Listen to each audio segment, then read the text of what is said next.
سڵاوتان لێبێ بینەرانی ئازیز و خۆشەویستی تەلەڤیزیۆنی کۆمەڵا لەگەڵ هاوڕێیانی هاوکارم لا خزمەتتان داین بۆ پێشکەشکردنی هەواڵەکانی سەر لە بەیانی ڕۆژی سێشەمە. سەرەتا سەردێری گرینترین هەواڵەکان. کۆبوونەوەی خانشینکراوانی مخابرات لە شارەکانی کوردستان و ئێران، تێکەڵچوونی نێوان خەڵکی ناڕازی کرماشان و هێزەکانی ڕژیم، کۆبوونەوەی بنەماڵەی دەستبەسەرکراوانی سەراولە لە بەردەم فەرمانداری، چالاکی کچانی خۆرەتاوی ورمێ بە بۆنەی وشبوونی دەریاچەی ورمێ، هەڕەشەی دووبارەی کۆماری ئیسلامی بۆ سەر حیزبەکانی ڕۆژهەڵاتی کوردستان و گوشاری ناوەندە ئەمنیەتیەکانی بۆکان بۆ سەر بازاڕیان.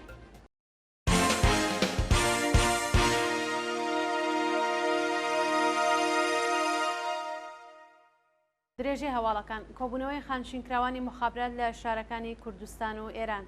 ڕۆژی دووشەمە 6 خەرمانان خانشینکراوانی مخابرات بە پێی ڕەواڵی هەر هەفتە لە شارەکانی کوردستان و ئێران دژ بە خراپی دۆخی معیشات کۆبوونەوە. بە پێی راپۆرتەکان خانشینکراوانی مخابرات لە شارەکانی ورمێ، کرماشان، سنە، ئیلام، تەورێز، ئەهواز، ئیسفەهان، تاران، عەراق، خۆڕەماوە، شیراز، بروجرد، ڕەشت، گۆرگان، ساری و زەنجان دژ بە خراپی دۆخی ژیان و معیشات خۆپیشاندانیان کرد.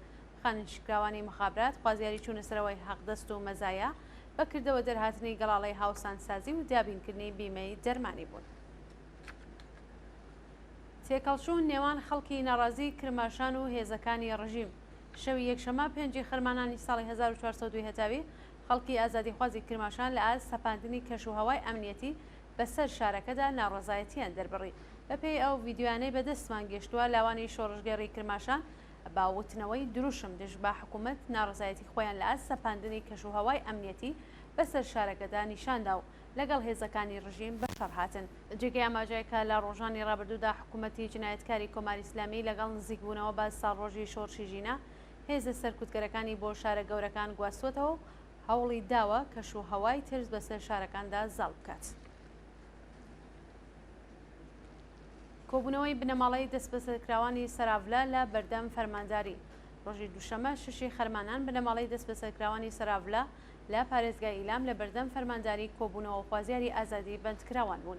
بەپێی راپۆرتەکان لە کۆبوونەوەی بنەماڵەی بەندکراوانی شۆڕشی ژن ژیان ئازادی لە شارستانی سەراولەی سەر بە پارێزگای ئیلام، محەممەد سۆهرابزادە داواکاری گشتی ئەو شارە بە خەڵکی ناڕازی ڕاگەیاندووە کە من هیچ دەسەڵاتێکم نییە و هیچ کارێکیشم لەدەست نایە. وتەکانی ئەو بەرپرسای ڕژیم خەڵکی ناڕازی زۆرتر تووڕە کرد و دژ بە حکوومەت دوروشمیان بەرز کردوێتەوە. چالاکی کچانی خۆرەتاوی ورمێ بە بۆنەی وشبوونی دەریاچەی ورمێ.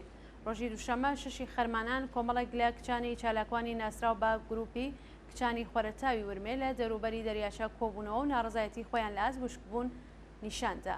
گروپی شۆڕژگەری کشانی خۆرەتاوی ورمێ لە بەیاننامێکدا داوایان لە تەواوی دانیشتوانی ئەو پارێزگا و هەموو خەڵکی ئێران کرد کە لە بەرامبەر ئەو کارە ساتە ژینگەییە ڕووی داوە بێدەنگ نەمێنن. کچانی چالاکوان هەروەها ڕایانگەیان بۆ دادخوازی دەریاچەی ورمێ و خوێنی بە ناحەق ڕژاوی گیان بەخکردوانی شۆڕشی ژینە. ڕۆژی 25 خەرمانان شەقامەکان ئەکەنە گۆڕەپانی بەرخۆدان. هەڕەشەی دووبارەی کۆماری ئیسلامی بۆ سەر حیزبەکانی ڕۆژهەڵاتی کوردستان. ڕۆژی دووشەمە 6 خەرمانان وتەبێژی وەزارەتی دەرەوەی ئێران ڕایگەیان بە هیچ شێوەیەک وادەی داماڵینی چەک و گواستنەوەی حیزبەکانی ڕۆژهەڵاتی کوردستان بۆ ناوچەکانی دیکە درێژ ناکەنەوە و دەوڵەتی عێراق و حکوومەتی هەرێمی کوردستان تا 28 خەرمانان ماوەیان هەیە ڕێکەوتنامەکە جێبەجێ بکەن. ناسر کەنعانی وتەبێژی وەزارەتی دەرەوەی ئێران وتی لەگەڵ عێراق ڕێکەوتنیان بووە بۆ داماڵینی چەک و داخستنی بارگای حیزبە ڕۆژهەڵاتیەکان لە هەرێمی کوردستان. لەسەر بنەمای ئەو بەڵێنانەی حکوومەتی عێراق داویەتی لە مانگی خەرماناندا پرۆسەی داماڵینی چەک لە گروپە چەکدارەکان ئەنجام دەدرێت و لە بارگا سەربازیەکان دەکرێنە دەرەوە و دەخرێنە ئەو سەربازگانەی عێراق دەستنیشانی دەکات. هەروەها بە حکوومەتی عێراق و هەرێمی کوردستان ڕاگەیەندراوە دەبێت ناوەرۆکی ڕێکەوتنەکە جێبەجێ بکەن. بە هیچ شێوەیەک وادەکەی درێژ ناکرێتەوە و ڕۆژی 28 خەرمانان کۆتایی دێت. گوشاری ناوەندە ئەمنیەتیەکانی بۆکان بۆ سەر بازاڕیان. لە ڕۆژانی ڕابردوودا ناوەندە ئەمنیەتیەکانی بۆکان ژمارەیەک لە کاسبکارانیان بانگێژ و هەڕەشەیان لێکردون کە لە ساڕۆژی شۆڕشی ژینە بە هیچ جۆرێک بەشداری مانگرتن و ناڕزایەتیەکان نەبن. بەوتەی سەرچاوە خۆجەیەکان ناوەندە ئەمنیەتیەکانی بۆکان لە ڕێگەی تەلەفۆنەوە هەڕەشیان لە بازاڕیانی ئەو شارە کردو و ژمارەیەک لە دوکاندارەکانیان بۆ ئیدارەی ئیسلاحاتی ئەماکن و ئیدارە ئیسلاحات بانگێشت کردووە و ڕایانگەیاندووە لە ساڕۆژی گیانبەخشنی ژینە ئامینی و دەستپێکی شۆڕشی ژن ژیان ئازادی بە هیچ جۆرێک نابێت لە ناڕزایەتیەکاندا بەشداری و مان بگرن. دانانی بازگەی پشکنین لەلایەن سپای پاسدارانەوە لە بانە بەپێی هەواڵی گەیشتوو ڕۆژی دووشەمە 6 مانگی خەرمانان هێزەکانی سپای پاسداران لە نزیک گوندی چۆمانی بانە بازگەی پشکنینیان داناوە و ئازاری خەڵکی ناوچەکەیاندا. ئەوتەی هاوڵاتیان ئەو بڕیارە بە فەرمانی سەرۆکی پاسگای گڵەسوور وە بە هەماهەنگی لەگەڵ پاسگای چۆمان درراوە. زۆربەی ناڕازیانی خەڵکی کشاوەرز و دانیشتووی گوندی چۆمان بوون کە دەیانویست لەسەر زەویە کشت و کاڵیەکانیان بگەڕێنەوە ماڵ یان لە شارەکە دەگەڕانەوە بۆ ناو دێ، بەڵام هێزەکانی ڕژیم ڕێگەیان پێگرتوون و چەند کاتژمێر ئازاریان داون. دەست بەسەرکردن و بانگێشتی بنەماڵەی دادخوازان لە شارەکانی مەهاباد و سەقز.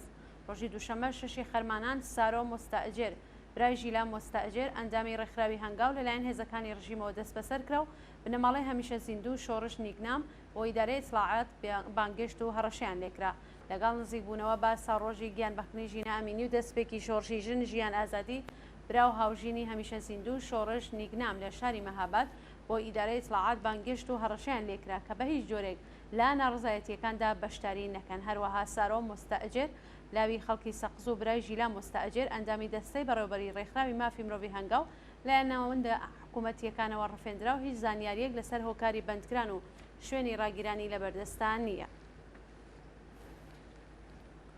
مانگرتن و کۆبوونەوەی کرێکارانی ماشینسازی عێراق. ڕۆژی دووشەمە 6 مانگی خەرمانان کرێکارانی کارخانەی ماشینسازی عێراق لە ناڕزایەتی بە جێبەجێنەکردنی داخوازیەکانیان درێژیان بە مانگرتن و کۆبوونەوەدا. بەپێی راپۆرتەکان کرێکارانی کارخانەی ماشینسازی عێراق ماوەی 1 مانگە لە ناڕزایەتی بە جێبەجێنەکردنی داخوازیەکانیان مانیان گرتووە و ڕۆژی دووشەمەش لە ناوەندی شرکەت کۆبوونەوە. کرێکاران خوازیاری پێدانی حەقدەست و مەزایە دواخراوەکان بردنەسەرەوەی ئاستی حەقدەست و مەزایە گەشە پێدانی کارخانە و بردنەسەرەوەی ئاستی و بەرهێنان بوون.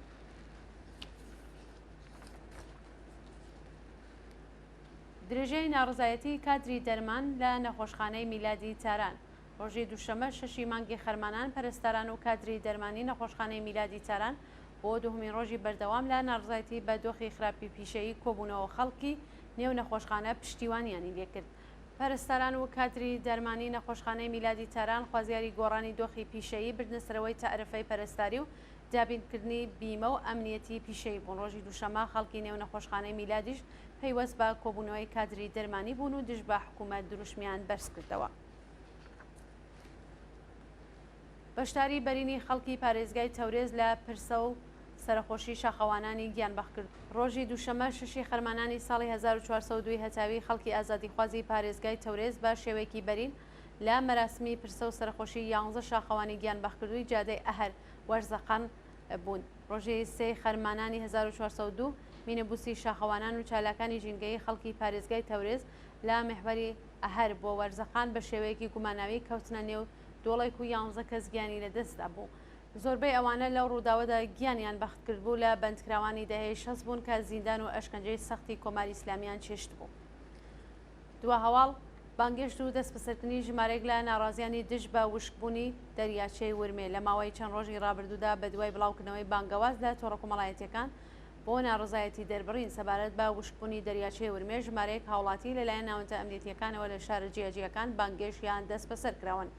کۆمەڵی بەرگری لە زیندانیانی سیاسی ئازەربایجان لە ئێران ناوی 7 کەس لەو هاوڵاتیانەی بڵاو کردوێتەوە تا ئێستا بەرپرسانی ڕژیمی کۆماری ئیسلامی لەباری ئەو دەست بەسەرکردنەدا و هۆکاری بەندکران و شوێنی ڕاگیرانیان زانیاریەکانیان بڵاو نەکرد. هەروەها بە پشتبەستن بەو وێنانەی لە تۆڕەکۆمەڵایەتیەکان بڵاوکراونەتەوە لە هەندێک شار لەوانە تەورێز، ورمێ، ئەردەبیل و زەنجان کەشێکی ئەمنی هەیە و هێزە پاسەوانیەکانی تایبەت و سپای پاسداران لەو شارانەدا جێگیر کراون.